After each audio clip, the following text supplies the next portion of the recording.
बल्कि अभी रिसेंटली मैंने एक वीडियो भी पोस्ट करी उस लाइव के बाद, और मैंने वहां भी स्वीकार करा और बहुत मंचों पर भी स्वीकार करती हूँ, पॉडकास्ट आदि हर जगह स्वीकार करती हूँ कि मैं कोई धर्म की बहुत बड़ी ज्ञाता नहीं हूँ। यदि लोगों को लगता है कि वो माननीय योग्य नहीं है तो ना मान ले, अस्वीकार कर दे। किंतु मैंने कभी ये नहीं कहा कि जो मैं कह रही हूँ, जो मैं बोलती हूँ वही सत्य है, उसके अर्थात उसके अलावा कुछ भी सत्य नहीं है। ऐसा मैं कभी भी दावा नहीं करती। तो मीनाक्षी जी, यदि आप जो कह रही हैं वो सत्य नहीं है तो आप असत्य का प्रचार क्यों कर रही हैं? यदि आपको ये नहीं पता कि आप जो कह रही हैं वो सत्य है तो आप पॉडकास्ट में जाकर, इंटरव्यू में जाकर वो बात क्यों कहती हैं जो आपको खुद ही विश्वास नहीं है कि ये सत्य है?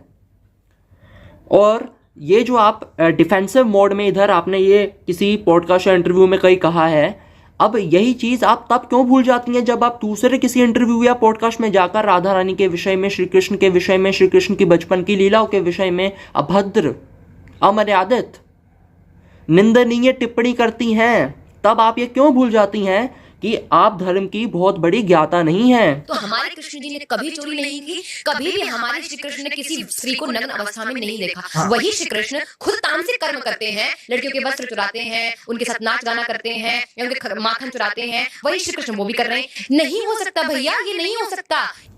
मैं नहीं कहती कि मैं जो कह रही हूँ वो मानो या फिर वही सत्य है जो मैंने कहा। नहीं हो सकता भैया, ये नहीं हो सकता। नहीं हो सकता भैया, ये नहीं हो सकता। नहीं हो सकता भैया, ये नहीं हो सकता। ये आपका ये पूरा विपरीत कैसे हो जाता है? वहां पर तो आप कहती हैं कि मैं जो कह रही हूँ वही सत्य है, इतने विश्वास के साथ, इतनी दृढ़ता के साथ अपनी बात रखती हैं। वहां पर तो ऐसा ही जो दर्शक हैं उनके मन में आप स्थापित करना चाहती हैं कि मैं जो कह रही हूँ वही सत्य है और उसी को मानो। अच्छा, आपने मुझे बोला कि इससे ये लेसन मिलता है, क्या इससे ये लेसन नहीं मिलता कि स्त्रियों को के वस्त्र चुराए जा सकते हैं? क्या सिर्फ वही लेसन मिल रहा है? एक कहानी जिससे आप कह रहे हो कि इससे एक लेसन मिल सकता है, क्या उससे सिर्फ एक ही लेसन मिल रहा है? क्या लेसन सिर्फ यही मिल रहा है कि कोई आडंबर नहीं रहना चाहिए प्रभु और भक्त के बीच में? क्या ये लेसन नहीं मिल रहा है कि एक नॉर्मल लड़का भी किसी लड़की के वस्त्र चुरा सकता है? लेसन तो दोनों ही मिल रहे हैं ना। अब मेरे मानसिक स्तर जितना होगा मैं उतना ही तो विचार करूंगी। आपने एक कहानी मुझे सुनाई, मेरा मानसिक स्तर इतना है कि मैं सिर्फ इतना विचार कर सकती हूँ कि भगवान ने वस्त्र चुराए, इसका मतलब मैं भी किसी लड़के के जाके वस्त्र चुरा सकती हूँ। अब कहानी तो सार्वभौमिक होनी चाहिए ना।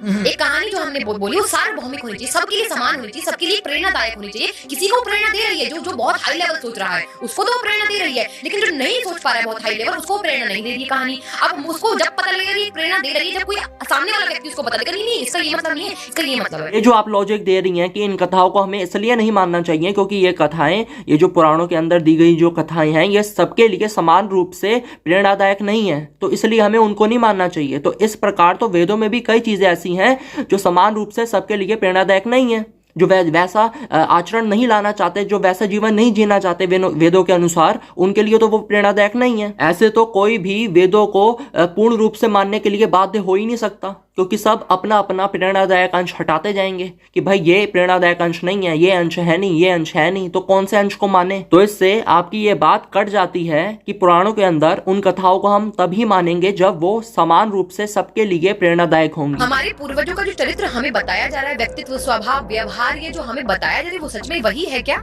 या ये सब जो लोग बोल रहे हैं ये सब झूठ है? या मैं गलत चल रही है, मेरे प्रश्न ही गलत हैं? ये प्रश्न थे मेरे मन में, और फिर कहीं से भी पढ़ने का प्रयास करती तो वही आंसर मिलते हैं हमेशा, लीला लीला लीला लीला। एक व्यक्ति से पूछा, उन्होंने कहा लीला है, तो भगवान की लीला है। फिर किसी से पूछा तो बोला लीला है। फिर ये लीला गलत है? आप एक बात बताइए, आप इन प्रश्नों को लेकर किस परंपरा प्राप्त आचार्य के पास गईं? उनका नाम बताइए, किसके पास आप गईं, किस परंपरा प्राप्त आचार्य के पास गईं और उन्होंने आपको लीला लीला बोलकर आपको वापस भेज दिया? किसने भेजा? बताइए, नाम बताइए। आप किसी के पास नहीं गई, आप गई हैं अपने मित्रों के पास, और उनमें से एक मित्र का नाम है गौतम खट्टर, जिसने आपको अपनी मान्यता आपके ऊपर थोप दी। आप जिस कृष्ण को पूज रहे हो, आप जिस कृष्ण की आराधना कर रहे हो, आप रोज मुझे बता रहे हो कि वो माखन चुराते थे, वो लड़कियों के वस्त्र चुराते थे। आप उसको कैसे पूछ सकते हो, उस व्यक्ति को जो चोरी करता है? मैंने चोरी करी, मुझे थप्पड़ मिला, लेकिन वो व्यक्ति चोरी कर मंदिर में बैठे हुए कैसे? प्रश्न था। फिर एक लड़की किसी लड़के के प्रेम में पड़ी जैसे हमारे पड़ोस में, तो उसके साथ बहुत अत्याचार हुआ, उसका विवाह करवा दिया गया जल्दी, कि इस लड़के के चक्कर में उसका विवाह करवा दिया गया फटाफट, और उस पे बहुत जो कॉलोनी वाले उनका लांछन लगा कि इस ऐसे चरित्र की लड़की है। फिर विचार आया कि भाई जिस कृष्ण को तुम रोज पूज रहे हो, उनकी प्रेमिका राधा थी, वो तो लड़कियों के वस्त्र चुराते थे, उनको नग्न अवस्था में देखते थे, कदम के पेड़ पर चढ़कर, ये सभी तो सुना है हमने। हाँ बिल्कुल। तो भाई कैसे पूछ रहे हो फिर उस भगवान को? तो मैं ऐसे भगवान को नहीं मानती फिर। तो आपको किसने बोला है उस भगवान को मानने के लिए? हमने तो नहीं बोला आपको कि मानो।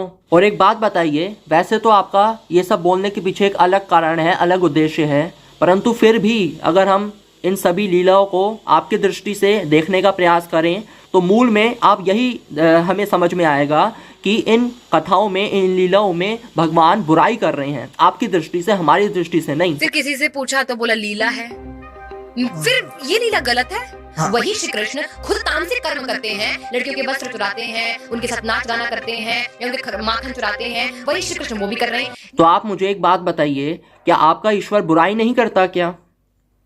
क्या आपका ईश्वर सर्वत्र समान रूप से व्यापक नहीं है, सर्वव्यापक नहीं है? तो यानी वो बुराई जहां हो रही है वहां पर आपका ईश्वर है ना, या फिर उसके कंट्रोल से, उसके रडार से बाहर है वो सारी स्थिति, वो सारी जगह? और यदि है तो क्या वो स्त्रियों को नग्न अवस्था में नहीं देखता? ऐसा कुछ है क्या? ये नियमावली है ना उसके ऊपर, निश्चित नियमावली है ना कि वो ये सब नहीं करेगा, वो बुराई नहीं करेगा, वो बाकी सब कुछ कर लेगा। तो यानी वो नियमित है, सीमित है और बाधित है। और अगर वो बाधित हो गया तो वो ईश्वर ही सिद्ध नहीं हुआ, क्योंकि मनुष्य की चाह है अबाध्य होना, और वो उस ईश्वर की तलाश कर रहा है जो अबाध्य हो, जो बाधित ना हो। परंतु आपके द्वारा जो ईश्वर लोगों को बताया जा रहा है जिस ईश्वर के बारे में, वो ईश्वर अबाध्य ही नहीं है, वो बाधित है। वो चीजें करेगा जो उसकी सीमा के अंदर होगा, नियमों के अंदर होगा। वो बुराई नहीं कर सकता, वो किसी स्त्री को नग्न अवस्था में नहीं देख सकता, और अगर देख सकता है, सर्वव्यापक है, तो उसके ऊपर भी ये बुराई हो गई। तो यदि आपका ईश्वर बुराई नहीं करता तो बुरे लोगों को किसने बनाया है? आपके ईश्वर ने नहीं बनाया। और अगर बनाया है तो आप ये दोष उसके ऊपर से हटा ही नहीं सकते कि उसने बुराई को बनाकर बुराई नहीं करा। क्यों? क्योंकि वो अंतर्यामी है, सब कुछ जानता है। तो सब कुछ जानकर भी उसने अधर्मी को बना दिया ना, ये जानते हुए कि आगे जाकर अधर्म करेगा। इसका उत्तर आपके पास नहीं है। तो आपका ईश्वर भी ईश्वर नहीं है, क्योंकि वो बुराई कर रहे हैं ना। परंतु ऐसा नहीं होता, ईश्वर के लिए सब कुछ समान है। जिस प्रकार एक पेंटर के लिए पेंटिंग के अंदर जो है वो पूरी पेंटिंग एक समान है, उसके लिए एक अंश बुरा, एक अंश अच्छा, ऐसा नहीं होता। पूरा अंश उसके लिए एक समान है। वो हम उस पेंटिंग के अंदर है, हमारे लिए है कि ये बुरा है, ये अच्छा है, परंतु भगवान के लिए नहीं है। एक जो आत्मा है जो देह से मुक्त हो जाती है, देह से निकल जाती है, उसके पश्चात उसको भी उस देह के परिजनों जो संबंधी हैं उनके दुख से उस आत्मा को, उस मुक्त आत्मा को कोई दुख नहीं होता, ना सुख से सुख होता है। तो जब एक मुक्त आत्मा के लिए भी सुख दुख, अच्छा बुरा नहीं रहा कुछ, तो आप कैसे अपेक्षा करते हैं कि ईश्वर के लिए कुछ अच्छा बुरा हो सकता है? उनके लिए तो समान है ना। वो तो स्वयं अर्जुन को भगवद गीता में सिखा रहे हैं, अर्जुन समबुद्धि रख अर्जुन, ये सिखा रहे हैं कि आत्मा को मारा नहीं जा सकता, काटा नहीं जा सकता, जलाया नहीं जा सकता, सुखाया नहीं जा सकता। तो वो कैसे सोच सकते हैं कि कोई मर रहा है तो वो कैसे प्रभावित हो सकते हैं, जब अर्जुन को वो प्रभावित नहीं होने देना चाहते, ये बता कर कि आत्मा मरती नहीं है। तो मीनाक्षी जी, जब आप ये कहती हैं कि मैं धर्म की कोई ज्ञाता नहीं हूँ, जब आप ये कहती हैं कि मैं जो कह रही हूँ उसको मानो, मैं नहीं कहती ऐसा कि मैं जो कह रही हूँ वो सत्य है।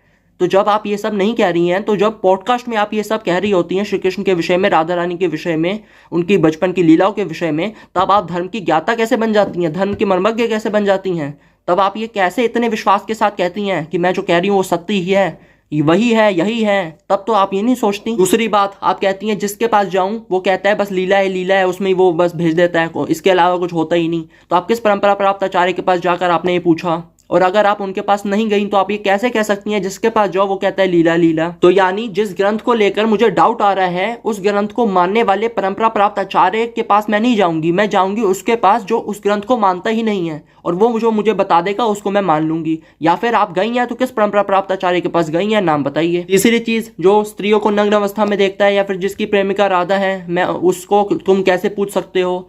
तो इसके मूल में क्या है कि भाई वो बुराई कैसे कर सकता है? आपके ईश्वर पर भी ये बुराई लागू होती है, क्योंकि वो सर्वव्यापक है, और क्योंकि वो भी समस्त स्त्रियों को नग्न अवस्था क्या किसी भी अवस्था में वो देख रहा है, हर अवस्था में देख रहा है। तो ये बुराई आपके ईश्वर पर भी लागू हो जाती है। परंतु हमारे ईश्वर के लिए ये सब कुछ समान है, हमारा ईश्वर इन सब चीजों से प्रभावित ही नहीं होता। और अंतिम बात, यदि आप चर्चा करना चाहती हैं तो इंस्टाग्राम की आईडी है, संपर्क करिए। समय निर्धारित करने के बाद यूट्यूब लाइव कर सकते हैं, चर्चा कर सकते हैं। जय श्री कृष्ण।